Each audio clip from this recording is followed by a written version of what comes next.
Their main sole purpose of living is just living for the drug. They themselves will do some of it. They've overdosed. They've been hospitalized. Hello, my name is Pej. I'm an interventionist that helps people with drug addiction, alcoholism, and mental health. Today we're going to talk about fentanyl users and how not a lot of them actually get well. Now, I don't want to just say that as an absolute. There are people that actually overcome fentanyl addiction. I have seen it myself.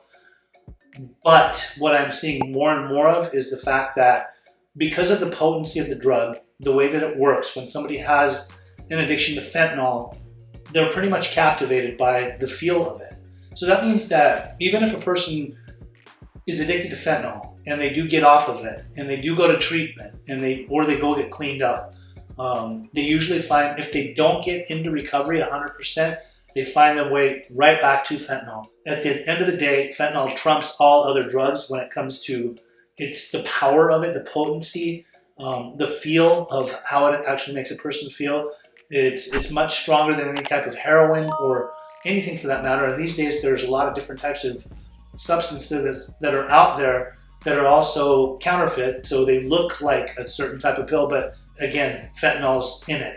And it's very cheaply made. I mean, fentanyl's cheaply obtained. So when they're putting the stuff in there, people are getting it, and they know, even though the pill may look like an M30 or it looks like a Xanax, they're getting it and with the knowledge of knowing this is a fentanyl pill. It's not medical grade, based off of the place where they got it from, how they obtained it. If it's not from a doctor, if it's not a prescription, then it's not the right pill, usually. So why do so many fentanyl users go back to it? What is it about fentanyl that makes them so captivated and wanting to keep doing it?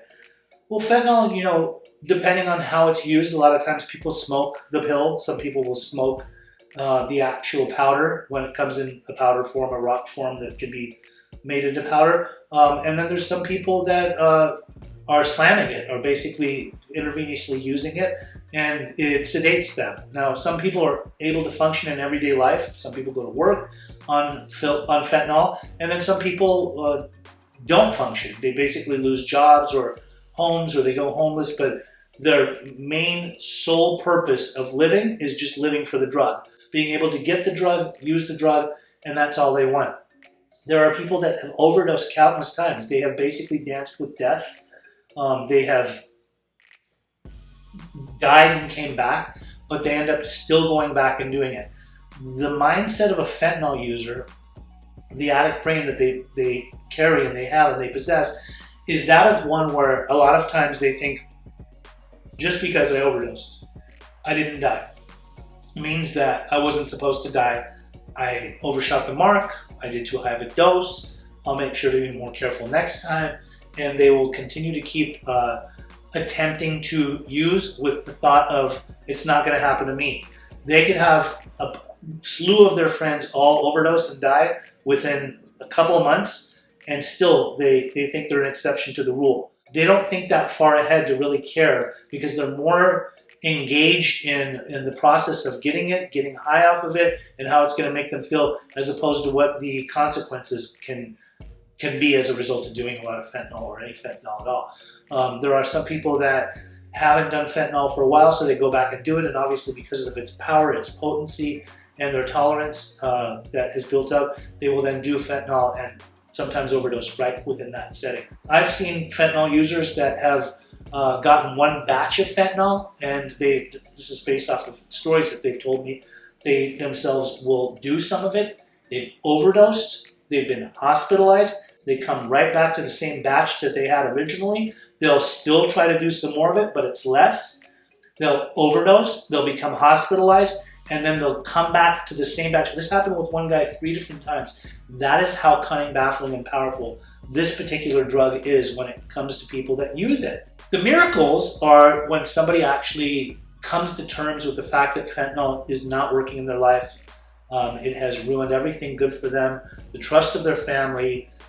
It's led them to places where they would have never gone before, around people they would have never hung out with before to try to get it. They would do things to get it. And the person, when they actually see the magnitude of their addiction and all of the problems that they cause themselves or so many other people, the sorrow, the hardships, the worry that they put out into the universe, the type of energy that they put out there.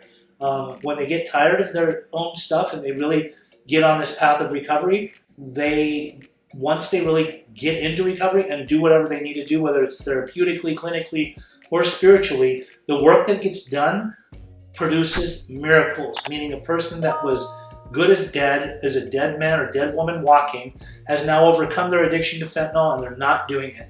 But that's a very low percentage. And let's just be straight here. Fentanyl is not going away. It is actually more available than it ever was before.